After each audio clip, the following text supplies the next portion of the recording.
নমস্কার বন্ধুরা, শুভ শারদিয়া।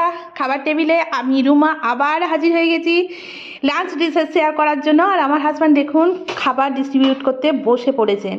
তো দেখে নিন প্রথমে কি রান্না করেছি।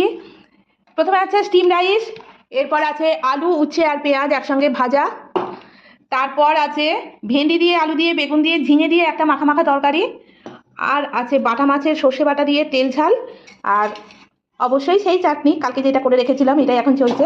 এগুলো দিয়ে আমরা খাবো। আর আমার ছেলের জন্য আজকে আছে এগ পটেটো বিরিয়ানি। এই যে দেখুন বিরিয়ানি আমিও একটু খাবো, অবশ্য কোনো চাপ নেই। এই যে এগ পটেটো বিরিয়ানি, আর সঙ্গে হচ্ছে গ্রেভি মাটন। যেহেতু আমি মাটন খাই না, আমার হাজব্যান্ডের মাটন খাওয়া চলে না, সুতরাং এইটা শুধুমাত্র আমার ছেলের জন্য।